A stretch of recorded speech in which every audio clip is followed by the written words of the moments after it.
गणेश हर हर महादेव। 14 मई मंगलवार, उस दिन पुष्य नक्षत्र, उस दिन गंगोत्पत्ति या गंगा सप्तमी। उस दिन इस बार सूर्य उदय से लेकर दोपहर के 1:05 तक रवि योग। उस दिन संक्रांति भी है और संक्रांति के विषय में कुछ ही दिनों पहले मैंने एक विषय और वीडियो बनाया था कि महीने में 4 ऐसे महान पर्व है जिस दिन किया हुआ कोई भी कर्म है वह अक्षय ही होता है। तो उसमें से एक दिन है संक्रांति। अब उस दिन पुण्यकाल संक्रांति का है वह भी है। उस दिन व्यतिपात महापात भी है।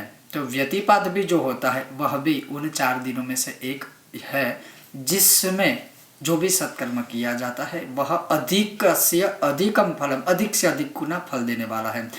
मेरा कहने का तात्पर्य यह है, खास करके जो इस विषय में आज हम बात करने वाला है वो है भौम पुष्य नक्षत्र या फिर भौम पुष्यामृत योग। अब ये तो नसीब सद्भाग्य है कि उस दिन बहुत सारे अन्य योग आ रहे हैं जैसे अधिक समय पर होते रहते हैं, लेकिन गंगा सप्तमी, रवि योग, व्यतिपात महापात, संक्रांति अर्थात सूर्य का वृषभ में परिभ्रमण होगा अमावस्यांत, तो इस प्रकार से बहुत सारे योग हो रहे हैं इसी दिन। अब उस दिन करना क्या है तो वो आज मैं इस विशेष वीडियो में आपको बताऊंगा। अगर आपको यह विषय वीडियो पसंद आए तो लाइक करें, शेयर करें, चैनल पर नए हो तो सब्सक्राइब करके घंटी का चिन्ह दबाइएगा। तो चलिए शुरू करते हैं।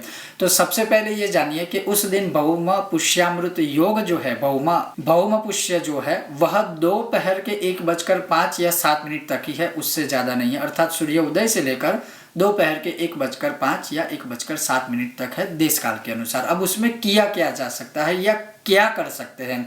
सबसे पहले अगर आपकी कुंडली में मंगल है, मंगल की वजह से कोई स्थिति है या मंगल की वजह से, जैसे अगर 6, 8, 12वें स्थान पे अगर मंगल रहेगा अवश्य वो सदैव आपको कर्जे में ही रखेगा।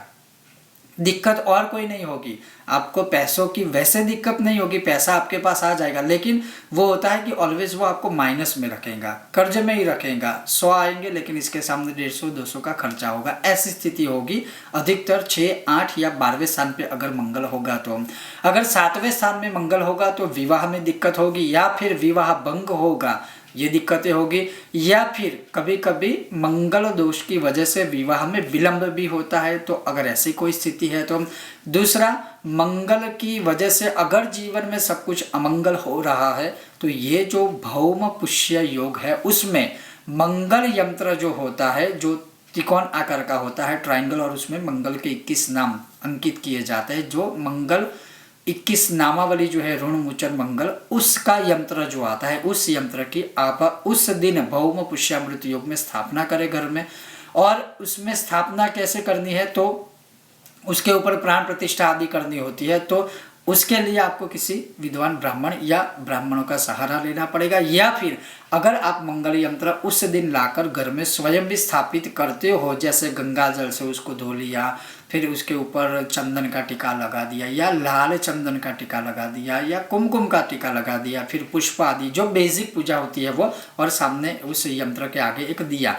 एक विशेष रूप से ध्यान रखना है, जो वो यंत्र होता है भूपृष्ठ, उसको ऐसे फोटो फ्रेम की तरह नहीं रखना है, उसको लेटा के ही रखना है, ये ध्यान रखिएगा। तो मंदिर में मंगल यंत्र की स्थापना करें और उसी यंत्र के सामने उस दिन और उसके बाद नित्य जो ऋणमोचन मंगल है स्तोत्र, उसका यथाशक्ति पाठ करें, या मैं कहूँगा 11 कम से कम 11 पाठ करें।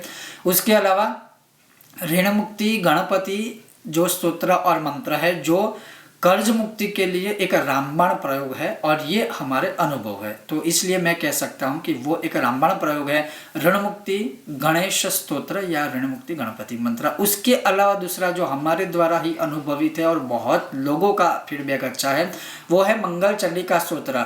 भौम पुष्यामृत में मंगल चंडिका स्तोत्र वह काफी लाभदायी होगा, इसके भी आप यथाशक्ति पाठ कीजिए। या मैं ये कह सकता हूँ कि अगर आपके पास समय है तो सुबह से लेकर दोपहर 1:05 तक अवश्य ही यह मंगल चंडिका स्तोत्र के पाठ करें। हाँ, उसमें कोई नीति नियम लेने की आवश्यकता नहीं, आप बीच में खड़ा होना चाहे हो सकते हो, सिर्फ यह है कि पवित्रता का थोड़ा विशेष रूप से ध्यान रखिएगा। अन्यथा और कोई विशेष विधान नहीं है, ना ही कोई नियमों की आवश्यकता है।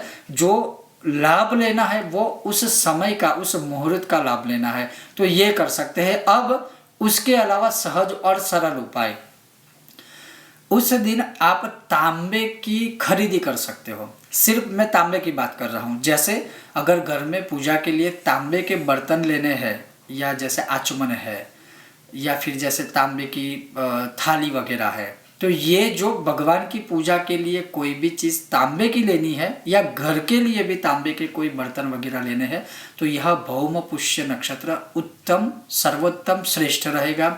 उसके अलावा जैसे मैंने कहा कि अगर आपकी कुंडली में मंगल से जुड़ी कोई समस्या है तो आप अपनी अनामिका उंगली में सिर्फ तांबे की ही अंगूठी बनवाकर, सिंपल अंगूठी, या जिस तरह से घोड़े की नाल का छल्ला होता है वैसे ही तांबे का भी छल्ला होता है, तो वो बनवाकर गंगा जल से धोकर उसके सामने अगर आप चाहे तो मंगल का स्तोत्र, मंगल का कवच, ऋणमोचन मंगल सूत्र, या गणपति ऋणमोचन मंगल सूत्र, या फिर मंगल चंडी का स्तोत्र, इसमें से कोई भी एक स्तोत्र का पाठ करके वो छल्ला आप अपनी इस अनामिका उंगली में धारण कर सकते हो। उसी समय में, उसी दिन दोपहर के पहले अगर धारण करेंगे उसी योग में तो अच्छा रहेगा, अन्यथा उस योग में वह बनवा लीजिए। अगर कहा रेडीमेड कहीं पर मिल रहा है तो वो लेकर गंगा जल से धो के, जैसे मैंने कहा वैसे नॉर्मली पाठ करके फिर उसे उसी योग में धारण कर लीजिए। अगर उस समय पे धारण ना भी कर पाए तो उस योग में छल्ला बनवाकर सूर्यास्त से पहले किसी भी समय में धारण कर लीजिए। उससे आपका स्वास्थ्य भी ठीक रहेगा, मंगल से जुड़ी समस्या है उसमें भी कहीं ना कहीं आपको राहत मिलेगी, और उसके अलावा कर्ज मुक्ति के लिए भी आपको काफ़ी फायदा हो सकता है।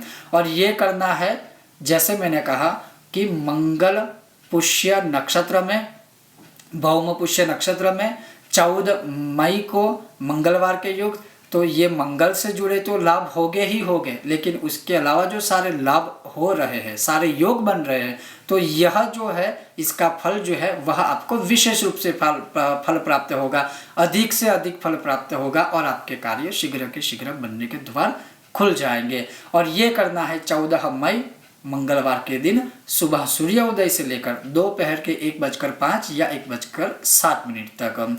ये था आज का विषय और वीडियो। अगर आपको यह विषय वीडियो पसंद आया हो, लाइक करें, शेयर करें, चैनल पर नए हो सब्सक्राइब करके घंटी का चिन्ह दबाइएगा। बहुत जल्द मिलते हैं नए विषय और वीडियो के साथ, तब तक आप देखते रहिए कर्मकांड बाय आनंद पाठक मेरे साथ। ओम गणेश, हर हर महादेव, जय सिया राम।